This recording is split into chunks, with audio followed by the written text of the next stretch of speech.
Okay class, good morning. आज का हमारा पाठ है सर्वनाम। ठीक है, हम सभी लोग जानते हैं कि संज्ञा के स्थान पर जब किसी का प्रयोग होता है वहां पे क्या होता है, सर्वनाम होता है ना।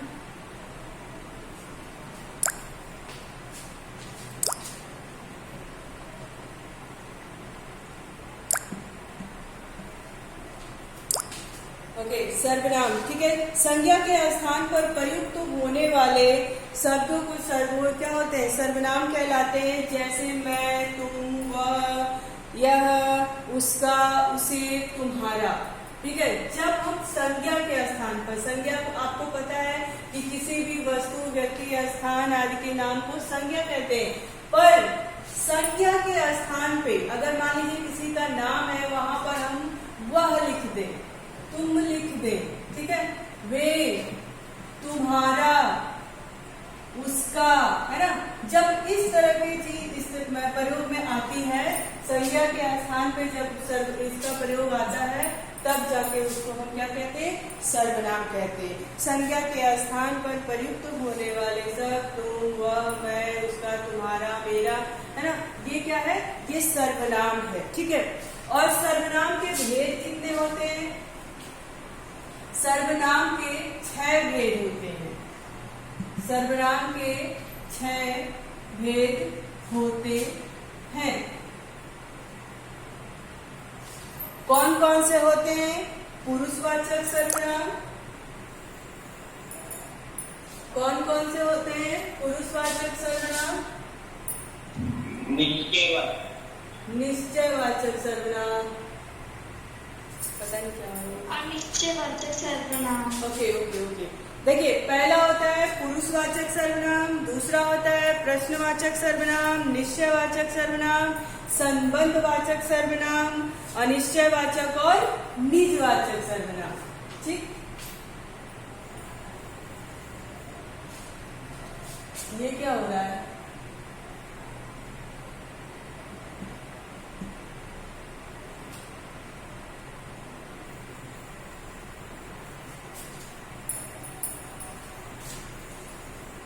क्लास, सबसे पहले हमने जाना कि सर्वनाम किसे कहते हैं, यानी संज्ञा के स्थान पर प्रयोग होने वाले उन शब्दों को सर्वनाम कहते हैं। जैसे वह, मैं, तुम, तुम्हारा, उसका। ठीक, उसके बाद हम लोगों ने जाना कि सर्वनाम के कितने भेद होते हैं। ठीक है, सर्वनाम के भेद, तो सर्वनाम के कुल 6 भेद होते हैं। ठीक, सर्वनाम के कितने भेद होते हैं? 6 भेद होते हैं। कौन कौन से?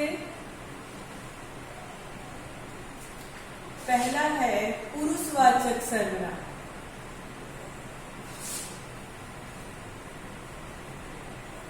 पुरुषवाचक सर्वनाम।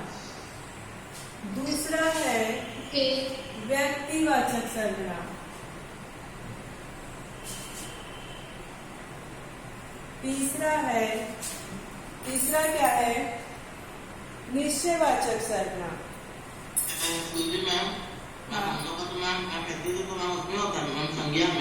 यही तो पूछ रहे थे, तब से यही पूछ रहे थे, तुम लोग बोल नहीं रहे हो ना।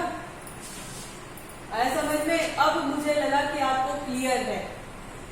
ये कंफ्यूजन मैंने इसीलिए यहाँ पे क्रिएट किया ताकि देखें कि आपका पूर्व ज्ञान क्या कहता है। आया समझ में? चलिए, अब बताइए। Yes, ma'am. कि पहला होता है हमारा Yes, ma'am. पहला तो हमारा पुरुषवाचक सर्वनाम होता है, दूसरा हमारा निश्चयवाचक सर्वनाम होता है, तीसरा हमारा निश्चय है तो अनिश्चय जरूरी होगा, तो अनिश्चयवाचक सर्वनाम होता है। चौथा हमारा क्या होता है? प्रश्नवाचक होता है। प्रश्नवाचक। पांचवा क्या होता है? पांचवा कौन बताएगा? प्रश्नवाचक और संबंधवाचक और क्या है? निजवाचक सर्वनाम। ठीक, अब देखिए हम लोग, ठीक, अब हम लोग आते हैं कि ये तो 6 भेद होते हैं। पुरुषवाचक, प्रश्नवाचक, निश्चयवाचक, अनिश्चयवाचक, संबंधवाचक और क्या होता है? संबंधवाचक, निजवाचक। ठीक है, अब हम जानेंगे कि पुरुषवाचक सर्वनाम कहते किसे हैं। अभी तक तो हम लोग उसके भेदों से परिचित हुए।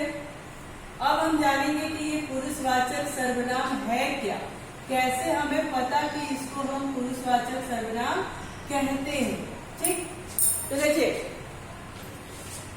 जो सर्वनाम शब्द बोलने वाले, देखिए ध्यान से सुनिएगा, जो सर्वनाम शब्द बोलने वाले, सुनने वाले या जिसके बारे में कुछ कहा जाए, देखिए जो सर्वनाम सुनने वाले, बोलने वाले के बारे में कुछ कहा जाए, तीनों पुरुषों का बोध हो, उन्हें पुरुषवाचक सर्वनाम कहते हैं। अब ये पुरुष तीनों प्रकार का पुरुषवाचक क्या होता है? तो 3 में होता है उत्तम पुरुष, मध्यम पुरुष और अन्य पुरुष। आपने इंग्लिश में पढ़ा होगा, first person, second person and third person, पढ़ा है ना? तो उसी तरह से ये कह रहा है कि पुरुषवाचक सर्वनाम, जो सर्वनाम शब्द बोलने वाले, सुनने वाले या जिसके बारे में कुछ कहा जाए, है ना, जिसके बारे में कुछ कहा जाए, तीनों पुरुषों का बोध कराता है, उन्हें हम पुरुषवाचक सर्वनाम कहते हैं। और पुरुषवाचक सर्वनाम के कितने भेद हैं?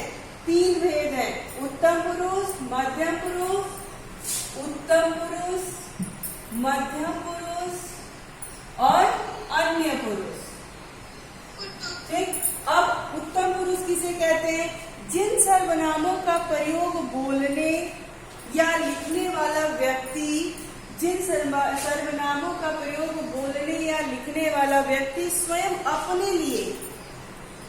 अपने लिए करता है, उसे हम उत्तम पुरुषवाचक सर्वनाम कहते हैं। किसे कहते हैं? जिन सर्वनामों का प्रयोग करने वाला या बोलने वाला या लिखने वाला व्यक्ति स्वयं अपने बारे में बात करता है, उसको हम उत्तम पुरुष कहते हैं। ठीक है, यानी फर्स्ट पर्सन। अब मध्यम पुरुष क्या है? कह रहा है कि सुनने या पढ़ने वाले के लिए जो सर्वनाम शब्द प्रयोग किए जाते हैं, सुनने या पढ़ने वाले के लिए जो सर्वनाम शब्द प्रयोग किए जाते हैं, उन्हें मध्यम पुरुष कहा जाता है। जैसे तू, तुम, है ना, तुम्हारा, तो उसे हम क्या कहेंगे? मध्यम पुरुष, यानी सेकंड पर्सन। अब आता है हमारा अन्य पर्सन। बोलने या लिखने वाला व्यक्ति सुनने व पढ़ने वाले के अतिरिक्त, बोलने या पढ़ने वाला व्यक्ति लिखने या सुनने वाले के अतिरिक्त किसी अन्य व्यक्ति के बारे में बात करता है, उसे हम अन्य पुरुषवाचक सर्वनाम कहते हैं। जैसे वह, वे, उसे, उसका, है ना, उसको हम क्या कहेंगे? अन्य पुरुषवाचक सर्वनाम। देखिए, पहला तो क्या करता है? जो सिर्फ अपने बारे में बात करता है। ठीक, किसके बारे में बात करता है? अपने बारे में, यानी मैं, है ना, हम। तो इस तरह की जब बात करता है, यानी वो अपने विषय में बात करता है, वो हो गया उत्तम पुरुष। और मध्यम पुरुष क्या है? मध्यम पुरुष वो है जो सुनने या पढ़ने वाले के लिए जो सर्वनाम का प्रयोग करता है ना? जैसे तुम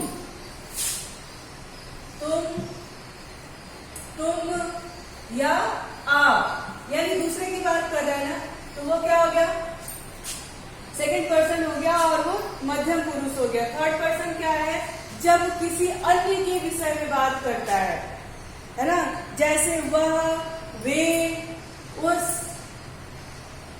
तो उसे हम क्या कहते हैं? अन्य पुरुष कहते हैं। जैसे अंग्रेजी में भी आप दे, दैट की का प्रयोग करते हो थर्ड पर्सन के लिए, तो उसी तरह से यहाँ पे अन्य पुरुष हो गया। आया समझ में? क्लास आया समझ में? यहाँ तक कोई कंफ्यूजन है आपको? यहाँ तक कोई कंफ्यूजन है? यस, हम लोग। ओके, चलिए अब हम आते हैं सेकंड पे, निश्चयवाचक सर्वनाम पे।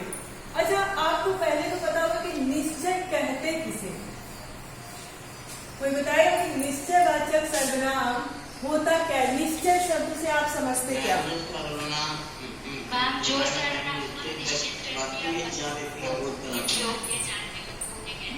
हाँ, जैसे जैसे जिस सर्वनाम शब्दों से पास या दूर किसी निश्चित वस्तु या व्यक्ति का बोध होता है। कह रहे हैं कि जिस सर्वनाम शब्दों से पास या दूर किसी निश्चित वस्तु का बोध होता है उसे हम क्या कहते हैं? निश्चित वस्तु या निश्चित व्यक्ति का बोध होता है उन्हें हम क्या कहते हैं? निश्चयवाचक सर्वनाम कहते हैं।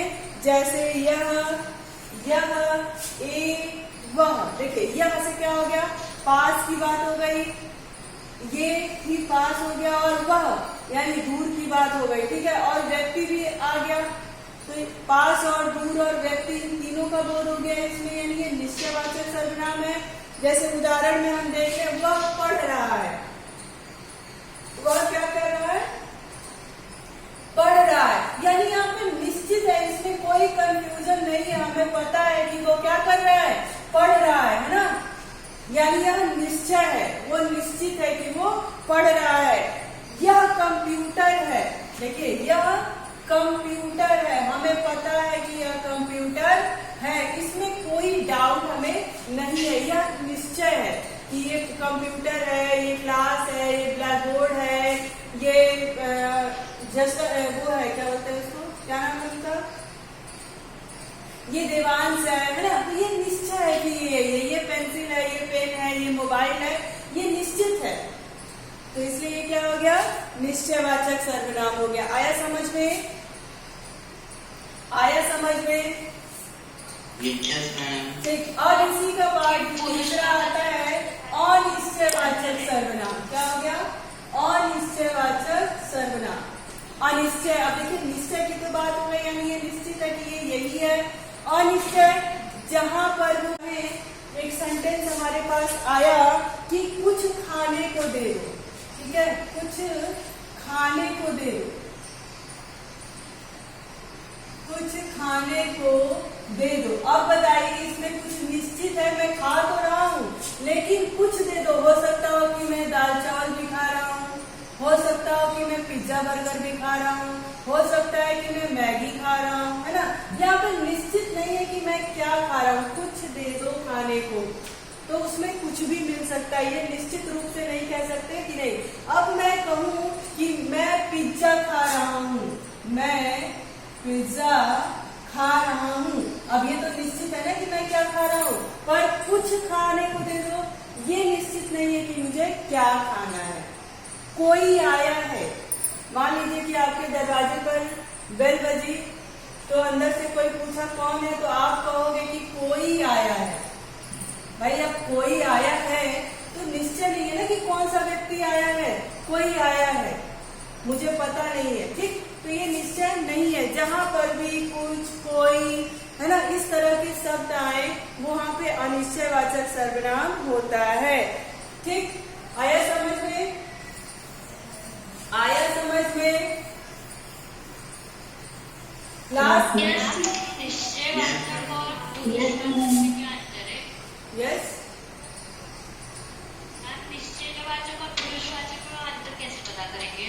देखिए पुरुषवाचक में तो बात होती है कि किसी पर्टिकुलर व्यक्ति के बारे में बात हो रही है ना।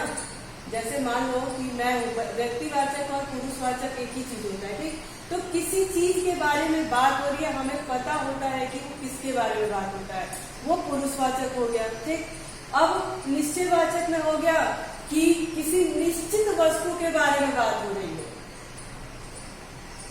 निश्चित वस्तु अगर बात हो रही है मेज के बारे में, तो मेज के ही बारे में बात हो रही है, पूरा फर्नीचर इसमें नहीं आ जाएगा, उसमें कुर्सी इंक्लूड नहीं हो पाएगी, है ना। अगर बात मैं मोबाइल की कर रही हूँ तो मोबाइल की ही बात होगी, वो कंप्यूटर की बात नहीं हो सकती है। ठीक, तो ये निश्चय हो गया। अब हम कहें कि कुछ इलेक्ट्रॉनिक सामान हमारे घर में है, अब कुछ में इलेक्ट्रॉनिक सामान में आपका टीवी, पंखा, मोबाइल, कंप्यूटर, सारी चीजें आ सकती हैं। पर अगर हम कहें कि नहीं मेरे घर में मोबाइल है, तो ये हमने क्या किया, निश्चित रूप से मोबाइल के विषय में ही बात किया। लेकिन अगर वहां पे हमने कह दिया कुछ इलेक्ट्रॉनिक सामान है, कुछ खाने की वस्तुएं पड़ी हैं, कुछ पहनने के लिए कपड़े पड़े हैं, है ना, तो उसमें कुछ की बात हो गई, यानी बहुत कुछ चीजें इंक्लूड हो गई, किसी एक चीज के विषय में बात नहीं हुआ। जब किसी एक विषय के बारे में बात नहीं हुआ तो वो क्या हो गया, अनिश्चय हो गया, और किसी एक वस्तु के बारे में बात हो गया, किसी एक व्यक्ति के बारे में बात हो गया, किसी भी खाने का पदार्थ, कोई भी व्यंजन है हमारे पास और पर्टिकुलर उस व्यंजन का नाम लेकर के बात हो गया तो वो निश्चय हो गया। पुरुषवाचक में क्या होता है कि किसी व्यक्ति के बारे में हम जब बात करते हैं, व्यक्ति विशेष के विषय में जब बात करते हैं तो वो पुरुषवाचक सर्वनाम है। और उसके अंतर्गत 3 भेद होते हैं, उत्तम पुरुष, मध्य पुरुष और अन्य पुरुष। यानी अंग्रेजी में आपने first person, second person and third person पढ़ा होगा। तो उत्तम पुरुष में जब व्यक्ति सिर्फ अपने बारे में बात करता है, मध्यम पुरुष में जब व्यक्ति 1 से 2 लोगों के बारे में बात करता है, और अन्य पुरुष में वे बैठे हैं, तो वहां पर अगर वे की बात हो गई तो वे बैठे यानी पूरा क्लासरूम भी वहां बैठा हो सकता है ना, ढेर सारे लोग बैठे होते, तो उसकी जो बात करता है तो वहां पे क्या हो जाता है, अन्य पुरुष की बात हो जाता है। आया समझ में? आया समझ में? क्लास आया समझ में? Okay ma'am. Yes ma'am. सो गए हो क्या? चलिए, अभी तक के हमने समझ लिया कि सर्वनाम किसे कहते हैं। सर्वनाम के 6 भेद होते हैं, और 6 भेद में कौन कौन से 6 भेद होते हैं। उसके बाद पहला हमने पढ़ा पुरुषवाचक सर्वनाम। पुरुषवाचक सर्वनाम में 3 भेद होते हैं, उत्तम पुरुष, मध्यम पुरुष और अन्य पुरुष। उसके बाद हमने पढ़ा निश्चयवाचक सर्वनाम, उसके बाद हमने पढ़ा अनिश्चयवाचक सर्वनाम। ठीक है, ये सारी चीजें यहाँ तक आपको समझ में आई। अब हम चौथा भेद पढ़ेंगे, प्रश्नवाचक सर्वनाम। चौथा भेद हमारा क्या है, प्रश्नवाचक सर्वनाम। अच्छा, आप लोगों में से बताओ कि प्रश्नवाचक सर्वनाम को हम कैसे पहचानेंगे। हाँ, जिस वाक्य से प्रश्न का बोध होता है उसे हम क्या कहते हैं, प्रश्नवाचक सर्वनाम कहते हैं। जो सर्वनाम शब्द प्रश्न के रूप में किसी संज्ञा के स्थान पर प्रयोग किए जाते हैं उन्हें प्रश्नवाचक सर्वनाम कहते हैं। जैसे उस वाक्य में कौन और क्या की जब बात होगी तो हम समझेंगे कि यहाँ पे प्रश्नवाचक सर्वनाम है। अब देखो, तुम आज शाम को क्या कर रहे थे। अब देखो, प्रश्नवाचक सर्वनाम में हो गया, एक उदाहरण है कि तुम आज शाम को क्या कर रहे थे। अब देखिए, यहाँ पे क्या हो गया, यानी क्वेश्चन हो गया, है ना, क्या कर रहे थे। अब आपको समझ में आया कि ये क्यों प्रश्नवाचक सर्वनाम होगा, क्योंकि मैंने आपसे प्रश्न किया कि तुम आज शाम को क्या कर रहे थे। तुम हमारे घर आज खेलने क्यों नहीं आए, है ना, तुम क्यों आज स्कूल लेट आए, तुमने आज क्यों अपना अटेंडेंस नहीं दिया।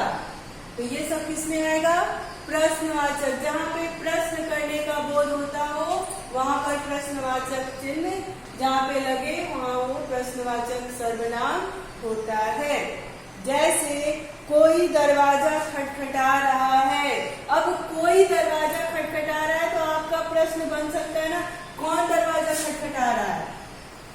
कोई दरवाजा खटखटा रहा है यानी कौन दरवाजा खटखटा रहा है, यहाँ पे प्रश्न बन जाएगा, खटखटा रहा है। आया समझ में? आया समझ में? Yes ma'am. उसके बाद हम बात करेंगे, उसके बाद हम बात करेंगे संबंधवाचक सर्वनाम की। अच्छा, संबंधवाचक सर्वनाम किसे कहते हैं बताइए, संबंधवाचक सर्वनाम किसे कहते हैं। जहाँ पे संबंधों का बोध हो वहाँ पे, है ना। देखिए, 2 शब्दों में परस्पर संबंध का बोध कराने वाले, 2 शब्दों में परस्पर शब्दों का बोध कराने वाले शब्द संबंधवाचक संज्ञा कहलाते हैं। ये प्रधान वाक्य को आश्रित वाक्य से जोड़ते हैं। आप देखिए प्रधान वाक्य और आश्रित वाक्य क्या है। एक सेंटेंस अगर हमारा बनता है कि जिसकी लाठी उसकी भैंस, ठीक है, जिसकी लाठी, ये मुहावरा भी है, ध्यान रखिएगा, जिसकी लाठी उसकी भैंस। अब इसमें हम कैसे जानेंगे कि प्रधान वाक्य क्या है? जो जैसा करेगा वैसा बढ़ेगा। हाँ, जो जैसा करेगा वैसा बढ़ेगा, जिसकी लाठी उसकी भैंस, ठीक है। तो इसमें कह रहा है कि जो प्रधान वाक्य है और आश्रित वाक्य को जोड़ता है। प्रधान वाक्य क्या हो गया? जिसकी लाठी, है ना। इसको जब हमने दो उसमें बांटा तो यहाँ से बांट दिया, जिसकी लाठी ये हमारा हो गया प्रधान वाक्य, ठीक है। उसकी भैंस, ये क्या हो गया? आश्रित वाक्य हो गया, यानी इस वाक्य पर ये वाक्य क्या है? डिपेंड है ना। जिसकी लाठी अगर हमने सिर्फ इतना लिख दिया तो इसका कोई मतलब ऐसा नहीं निकलेगा, परंतु यहाँ पे पूरा कर दिया इस लाइन में। उसकी भैंस, यानी इस वाक्य पर, प्रधान वाक्य पर दूसरा वाक्य क्या है? आश्रित है। वहां पर क्या हो गया? यानी दोनों एक दूसरे से संबंध रखते हैं, दोनों एक दूसरे से अगर अलग कर दे तो कोई इसका मतलब नहीं होगा, ठीक है। तो एक वाक्य दूसरे वाक्य पर क्या है? निर्भर है, आश्रित है, यानी इनका आपस में संबंध है। इसमें आपने पढ़ा कि दो शब्द या दो वाक्य जब परस्पर मेल होता है वहां पर संबंधवाचक सर्वनाम होता है। तो वो इसी तरह से समझेंगे उसको कि प्रधान वाक्य पे जब आश्रित वाक्य निर्भर होता है तो इस तरह से दो शब्दों का, दो वाक्यों का मेल हो जाता है, परस्पर संबंध हो जाता है, उसको हम संबंधवाचक सर्वनाम कहते हैं। जैसे जितनी मेहनत करोगे उतना फल मिलेगा, है ना। जितनी मेहनत करोगे, भाई मान लीजिए अगर आपको यूटी का टेस्ट देना है तो जितना ही ध्यान से आप पढ़ोगे उतने ही अच्छे नंबर आएंगे ना। वही कह रहा है कि जितनी मेहनत करोगे, देखिए जितनी मेहनत करोगे, ये एक वाक्य हो गया, यानी प्रधान वाक्य होगा, उतनी सफलता मिलेगी, उतनी सफलता मिलेगी। अब ये जितनी और उतनी को क्या कर दिया? इन दोनों शब्दों का परस्पर मेल हो गया, दो वाक्यों का मेल हो गया यहाँ पे, इसलिए इसको क्या कहेंगे? हम संबंधवाचक सर्वनाम कहेंगे। आया समझ में? क्लास आपको आया समझ में? यहाँ तक कोई समस्या आपको? Yes ma'am. कहीं पे भी अगर कोई भी समस्या होगी तो आप तुरंत मुझसे पूछेंगे, बिल्कुल डाउट अपने मन में नहीं रखेंगे, ठीक है। क्योंकि ये जो ग्रामर के जो पार्ट होते हैं वो एक एक चीज एकदम क्लियर होना चाहिए, ठीक है। तो कभी भी अगर आपको लगता है कि नहीं मुझे कुछ समझ नहीं आया तो आप पूछ सकते हो। चलिए अब हम आएंगे छठवें पे, निजवाचक सर्वनाम। देखिए निज यानी निजता की बात करता है, अपने की बात करता है, यानी उसकी निजी की बात करता है। निजी मतलब क्या होता है? निजी मतलब क्या होता है?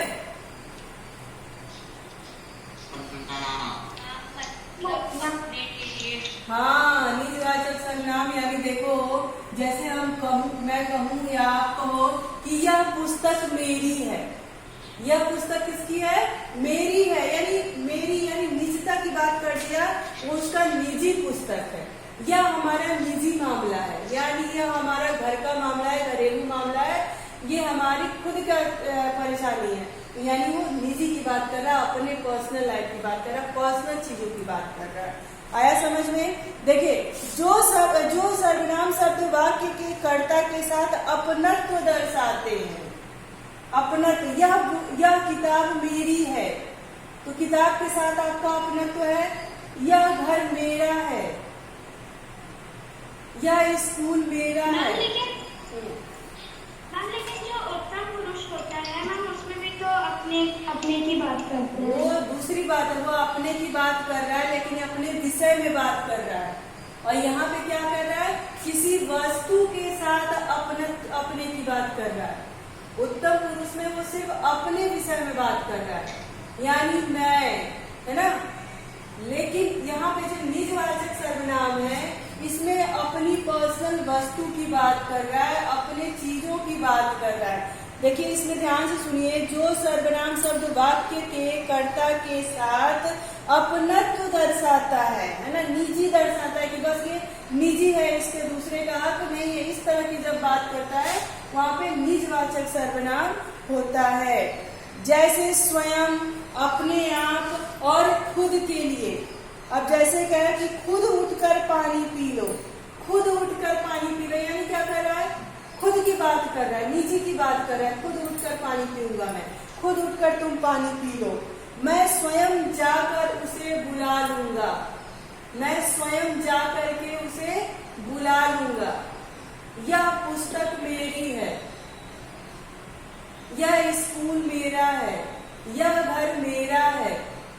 यानी स्वयं निजता की बात कर रहा है, उसमें अपने साथ किसी और को नहीं जोड़ रहा है, वो निजता की बात कर रहा है, तो वो निजवाचक सर्वनाम हो गया। आया समझ में? Yes ma'am. कोई दिक्कत यहाँ पे? No ma'am. ठीक है, अब चलिए हम सर्वनाम की रूप रचना देख लेते हैं कि किस तरह से है, कैसे हम उसको और अच्छे ढंग से समझ सकते हैं। अभी तक हमने सर्वनाम के 6 भेदों को जाना और उन 6 भेदों में कौन किसको कैसे पहचानते हैं इसको समझा। अब हम उसकी बात कर लेते हैं कि सर्वनाम की रूप रचना क्या है ना, कैसे मुझे पहचान में आएगा कि ये पुरुषवाचक है कि क्या है ना। अब देखिए, पुरुषवाचक सर्वनाम उत्तम पुरुष में क्या होता है। अभी किसी ने कहा कि मैम कैसे मैं निजवाचक में और उत्तम पुरुष में अंतर करूंगी। अब देखिए, तो पुरुषवाचक सर्वनाम में उत्तम पुरुष की क्या बात कर रहा है, कह रहा है कर्ता। भाई कोई भी काम करने के लिए कोई कर्ता होना चाहिए, होता है ना, करने वाला कोई होना चाहिए। फिर उसमें कहता है एक वचन और बहुवचन। उसमें क्या आ गया, एक वचन और बहुवचन। ठीक, फिर कह रहा है कि कर्ता यानी मैंने, एक वचन में क्या हो जाएगा, मैं और मैंने। ठीक, वो अपने विषय में बात कर रहा है। और बहुवचन हो जाएगा तो क्या हो जाएगा, हम और हमने। ठीक, हम और हमने। फिर भी वो उसने क्या किया, अपने विषय में बात किया। एक वचन में कहेगा कर्ता उत्तम पुरुष में, एक वचन में वो बात करेगा मैं और मैंने, यानी सिर्फ एक व्यक्ति की अपने विषय में बात करेगा। वहीं जब बहुवचन हो जाएगा तो अपने को जोड़ते हुए भी क्या कहेगा, हम और हमने। तो उसमें और लोग भी आ सकते हैं, तो हम और हमने। उसके बाद आता है कर्म में। देखिए कारक की विभक्ति के साथ जोड़ रहा है, फिर कर्म में हो जाता है, ये तो करता है, करने जो काम करता है उसकी बात कर रहा है। तो एक वचन में मैं और मैंने, बहुवचन में हम और हमने। अब कर्म में आएगा तो कहेगा कि मुझे और मुझको, एक वचन में मुझे और मुझको, यानी फिर भी वो अपने विषय में ही बात कर रहा है। और बहुवचन में जब आएगा तो हमें और हमको। ठीक, आ रहा है समझ में कि कैसे इसका उपयोग हम करेंगे। फिर करण कारक में कैसे आएगा, देखिए यहाँ पर भी कारक का इस्तेमाल होता है। इसीलिए हम कह रहे हैं कि हर जो भी व्याकरण का जो भी पार्ट आप पढ़ रहे हो तो एक एक चीज को बारीकी से समझो। जब बारीकी से समझोगे तो उसका उपयोग करना बहुत आसान हो जाएगा। अब यहाँ पे करण की बात कर रहा है, तो जब एक वचन की बात करेगा यहाँ पर तो मुझसे या मेरे द्वारा, मुझसे या मेरे द्वारा। ठीक, बहुवचन में जब बात करेगा तो कहेगा हमसे या हमारे द्वारा, हमसे या हमारे द्वारा। ठीक है, उसके बाद वो करेगा क्या, संप्रदान कारक में। संप्रदान कारक में होगा मुझे, मुझको, मेरे लिए। ठीक है, मुझे, मुझको और मेरे लिए। बहुवचन में क्या होगा, बहुवचन में होगा कि हमसे, हमें और हमारे लिए। देखिए मुझे, हमको, एक वचन हो गया, ठीक, एक ही व्यक्ति की बात करा, उसके बाद से बहुवचन में जाएगा तो क्या होगा, हमें, मुझे का हमें हो जाएगा और हमारे लिए, ठीक। उसके बाद आते हैं हम अपादान में, ठीक है। तो मुझसे यानी मुझसे अलग होना, ठीक। और जब यही चला जाएगा बहुवचन में तो हमसे, मुझसे और हमसे। उसके बाद संबंध में तो मेरा है, मेरी है, ठीक है, ये मेरे लिए है। और बहुवचन में जाएगा तो क्या हो जाएगा, ये हमारे लिए है ना, हमका, हमारा है, हमारे लिए है, या हमसे संबंधित है, हमारे लोग से संबंधित है। अधिकरण में आएगा तो मुझ में या मुझ पर तुम्हारा हक है। जैसे मान लो भाई तुम्हारा हक सिर्फ मुझ पर है ना, तुम मेरे साथ ये काम कर सकते हो, ठीक। वही अगर आएगा बहुवचन में बदलना होगा तो हम में, हम पर, यानी तुम्हें क्या होना चाहिए, हम पर विश्वास होना चाहिए, हम में विश्वास होना चाहिए। ये बहुवचन हो गया। अगर एक वचन की बात करेगा संबंध कारक में तो कहेगा तुमको मुझ पर विश्वास होना चाहिए, मेरे पे विश्वास होना चाहिए। आया समझ में? Yes ma'am. ठीक। अब यही जो है उत्तम पुरुष में, अगर यही उत्तम पुरुष में चला जाएगा, मध्यम पुरुष में जब इसकी बात करेंगे, ये तो उत्तम पुरुष की बात की है, तो उत्तम पुरुष में ये मुझे, मेरे लिए, हमें, हमारा, ठीक है, ये एक वचन और बहुवचन। यही जब मध्यम पुरुष में चला जाएगा, ठीक है, तो मध्यम पुरुष में आपने समझा है कि तुम, तुम्हारा, है ना, ये इस प्रयोग होता है। तो उसको कैसे बदलेंगे, कहेंगे ये कर्ता कारक में चला जाएगा, तुम, तूने, एक वचन। बहुवचन में तुम और तुमने। कर्म कारक में तुझे, तुमको। और बहुवचन में क्या हो जाएगा, तुम्हें, तुमको। करण कारक में तुझसे, तेरे द्वारा। बहुवचन में क्या हो जाएगा, तुमसे, तुम्हारे द्वारा। संप्रदान में तुझे, तुझको, तेरे लिए, है ना। इस तरह से ये बदल जाएगा। जितने भी कारक चिन्ह आपके हैं उस हिसाब से ये एक वचन में और बहुवचन में क्या हो जाएगा, बदल जाएगा। आया समझ में? आया समझ में? ऐसे जो सर्वनाम शब्द अनिश्चय प्राणी, पदार्थ अथवा वस्तु का बोध कराते हैं उन्हें अनिश्चयवाचक सर्वनाम कहते हैं। जैसे कोई, कुछ, ठीक है। अब जैसे मान लो कि हमें जाना, निश्चय में जाना कि जो दूर या पास या व्यक्ति या वस्तु का निश्चित रूप से बोध कराता है वो निश्चयवाचक हो गया। अनिश्चयवाचक में क्या है, जब किसी वस्तु का निश्चित वो प्रयोग ना हो, ठीक है, वो निश्चित ना हो तो वो क्या हो गया, अनिश्चित हो गया, है ना, अनिश्चय हो गया। जो सर्वनाम शब्द अनिश्चय, हम अनिश्चयवाचक सर्वनाम कहते हैं।